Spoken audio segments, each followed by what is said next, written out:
السلام علیکم لسنرز، آج جو ناول ریڈ کرنے جا رہی ہوں وہ ہے یہ غازی ہے تیرے پراسرار بندے، جو کہ تحریر ہے بسمہ اعجاز کی۔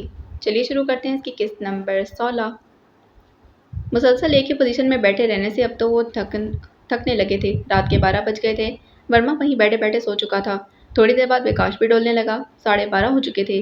راجیش اور موہن بھی بے سود ہو چکے تھے۔ وکی بھی اپنی جمائیاں روکنے کی ناکام کوشش کر رہا تھا۔ اسے حیرت ہو رہی تھی کہ وہ سب عام روٹین میں بھی 1-2 بجا دیتے تھے اور کبھی کبھار تو پوری رات جاگتے تھے، مگر اتنی جلدی نیند کا آنا حیرت انگیز بات تھی۔ اس نے بمشکل آنکھیں کھلی رکھنے کی کوشش کی، مگر پھر پلکیں بھاری ہونے لگیں۔ شاید دن بھر کی تھکن اور بے آرامی کا نتیجہ ہے۔ آنکھیں بند ہونے سے پہلے اس نے سوچا تھا اور پھر وہ بھی گہری بے ہوشی کی نیند سو گیا تھا۔ صبح 8 بجے سب سے پہلے راجیش کی آنکھ کھلی۔ اٹھتے ہی اس کی نظر کمپیوٹر پر پڑی۔ وہ ساری رات چلتے رہنے کی وجہ سے شاید خود ہی آف ہو گیا تھا۔ اس نے جلدی سے کمپیوٹر اوپن کیا اور اپنا ای میل اکاؤنٹ چیک کیا۔ اس کے خیال میں میل آ چکی تھی، مگر یہ خیال ہی رہا کیونکہ ابھی تک میل نہیں آئی تھی۔ لعنت ہے! وہ جی بھر کر چلایا۔ تب تک باقی بھی ایک ایک کر کے اٹھنے لگے۔ کیا ہوا؟ میل آ گئی؟ جلدی بتاؤ کیا لکھا ہے میل میں؟ وہ سب کے سوالوں سے جھنجھلا گیا۔ اسکرین کے سامنے سے ہٹتے ہوئے بولا، لو دیکھ لو سب، کوئی میل شیل نہیں آئی۔ 1 ہفتے سے انتظار کر رہے تھے مگر کوئی فائدہ نہیں ہوا۔ اب کوئی احتیاط نہیں کرنی۔ میں ابھی فون کرتا ہوں اور پوچھتا ہوں کہ میل کیوں نہیں بھیجی۔ وہ غصے سے اپنے فون کی جانب بڑھا تو وکاش نے جلدی سے اسے روکا۔ رک جاؤ راجیش، تم جانتے ہو نا کہ ہمیں خود سے رابطہ کرنے کی اجازت نہیں، پھر کیوں غصہ ہو رہے ہو؟ اس کے ہاتھ سے فون پکڑتے صوفے پر بٹھایا۔ دیکھو میل نہیں آئی تو اس میں کیا ہے؟ آج نہیں آئی تو کل آ جائے گی۔ میرا خیال ہے کہ ہم 2-3 دن مزید صبر کر لیں، پھر فون کرنا۔ وکاش ٹھیک کہہ رہا ہے، ورما نے مندی مندی آنکھوں سے کہتے ہوئے تائید کی۔ ویسے وکی اور موہن خاموش رہے تھے۔ وکی نے اٹھتے ہوئے کہا، میں ناشتہ لے کر آتا ہوں، تب تک تم لوگ فریش ہو جاؤ۔ وہ دروازہ بند کر کے فلیٹ سے باہر آ گیا۔ مارکیٹ کی طرف جاتے جیب سے سیل فون نکال کر بلوٹوتھ ڈیوائس کنیکٹ کی اور ایک نمبر ڈائل کر کے سیل فون پاکٹ میں ڈال لیا۔ رابطہ ہونے پر وہ سرگوشی کے انداز میں بولا، السلام علیکم سر، میں افراز بات کر رہا ہوں۔ مجھے بتانا تھا کہ ابھی تک کوئی ای میل موصول نہیں ہوئی۔ ہم ساری رات جاگتے رہے مگر ای میل نہیں آئی۔ شاید چند دن تک آ جائے۔ تھوڑی دیر تک دوسری جانب سے کچھ سنتا رہا۔ جی بالکل سر، آپ ٹھیک کہہ رہے ہیں۔ میجر سکندر سے پتہ کروائیں۔ جنرل اسٹور سے چند قدم کی دوری پر ہٹ گیا تھا۔ جی سر، ہادی وہیں ہے، ہم انہیں ایک لمحے کے لیے بھی اکیلا نہیں چھوڑتے۔ اوکے سر، خدا حافظ۔ وہ کال ختم کر کے جنرل اسٹور میں داخل ہو گیا اور ڈبل روٹی اور دودھ کے پیکٹ خریدنے لگا۔ بس اس ای میل کا انتظار تھا، پھر سب کو خفیہ طریقے سے گرفتار کر لیا جاتا۔ کچرے کے ڈھیر، بدبو اور وہی تعفن زدہ ماحول اعصاب پر پوری طرح چھا رہا تھا۔ یہ ایجنٹ گولڈ اور میجر سکندر کا میٹنگ پوائنٹ تھا۔ آج صبح کے 6 بجے کی خفیہ میٹنگ آخری تھی۔ اس کے بعد ایجنٹ گولڈ کو انڈر گراؤنڈ ہو جانا تھا۔ وہ میجر سکندر کو ایجنٹ ڈائمنڈ کے نام سے بلاتا۔ اس جگہ ملنے کی خاص وجہ یہ تھی کہ اس طرف آنے کا کوئی سوچ بھی نہیں سکتا تھا۔ صرف اتوار کے اتوار کچرے والی گاڑیاں چکر لگاتی تھیں۔ ایجنٹ گولڈ ہمسایہ ملک میں ابھی تک وہ میل ریسیو نہیں ہوئی۔ کیا آپ کچھ جانتے ہیں اس کے بارے میں؟ میرا خیال ہے کہ آپ کے بندوں کے ساتھ کون کیا جا رہا ہے، کیونکہ وہ میل تو 2 دن پہلے جا چکی ہے۔ وہ بہت اہم میل تھی۔ اس کا کھونا یا نہ ملنا افورڈ نہیں کیا جا سکتا، کیونکہ وہ صرف ای میل نہیں، پورے کا پورا ایئر پلانر ہے کہ را کو 1 سال تک کیا کیا سرگرمیاں انجام دینی ہوں گی۔ ایجنٹ گولڈ نے تشویش ظاہر کی تو میجر سکندر پریشان ہو گئے۔ ISI کو میل نہ ملنے کا مطلب تھا کہ را کے ایجنٹس افراز اور ہادی کے ساتھ گیم کھیل رہے تھے۔ ان کا موقف تھا کہ دشمن کو کبھی بھی کمزور نہیں سمجھنا، خاص کر کے ازلی دشمنوں کو۔ ایجنٹ گولڈ، کیا آپ نے وہ میل دیکھی ہے؟ سکندر نے استفسار کیا۔ نہیں، میری اب تک اوپر تک رسائی نہیں ہوئی کیونکہ میں شک کی زد میں آ چکا ہوں، لیکن اس کے باوجود یہ خبر پکی ہے کہ وہ میل یہاں سے جا چکی ہے۔ ٹھیک ہے، میں کرتا ہوں کچھ اس بارے میں۔ آپ یہ بتائیں کہ وہ دوسرا معاملہ کہاں تک پہنچا؟ میجر سکندر نے رازدارانہ لہجے میں پوچھا۔ Almost done. اگر 1-2 دن میں پلان پر عمل کر دیا جائے تو کامیابی کا 100% امکان ہے۔ آپ فکر نہ کریں، کل یہ کام ہو جائے گا۔ میں نے اچھے سے سمجھا دیا ہے، سب پلان کے مطابق ہوگا۔ سکندر نے تسلی دی۔ ایجنٹ ڈائمنڈ، میں انڈر گراؤنڈ ہو رہا ہوں، اب سب کام آپ کو سنبھالنے ہوں گے۔ آگے جو بھی ہوگا اچھا یا برا، اس کے ذمہ دار آپ ہوں گے۔ ایجنسی کو ساری رپورٹ بھی براہ راست آپ کو ہی دینی ہوگی۔ یوں سمجھے کہ انڈیا کے مشنز کا ٹوٹل چارج اب آپ کے ہاتھوں میں ہے۔ میں سمجھ گیا، سکندر سر ہلاتے بولا۔ ٹھیک ہے، پھر میں چلتا ہوں، امید ہے دوبارہ ملاقات نہیں ہوگی۔ وہ اپنا ہیڈ دوبارہ سے سر پر جماتے ہوئے مفلر کو بھی ٹھیک کرنے لگا۔ وہ دونوں ہی حلیہ بدل کر آئے تھے۔ خدا حافظ، میجر سکندر نے الوداع کہا۔ اس کے جانے کے ٹھیک 10 منٹ بعد انہیں نکلنا تھا۔ کچھ سوچتے ہوئے انہوں نے میجر عاصم کو کال ملائی تھی۔ صبح کی روشنی ایک نئی زندگی کی نوید دیتی کھڑکی سے اندر آ رہی تھی۔ وہ کسمسا کر اٹھی اور وقت دیکھا، 8:30۔ مجھے تھوڑا اور سونا چاہیے۔ سوچتے ہوئے کروٹ بدلی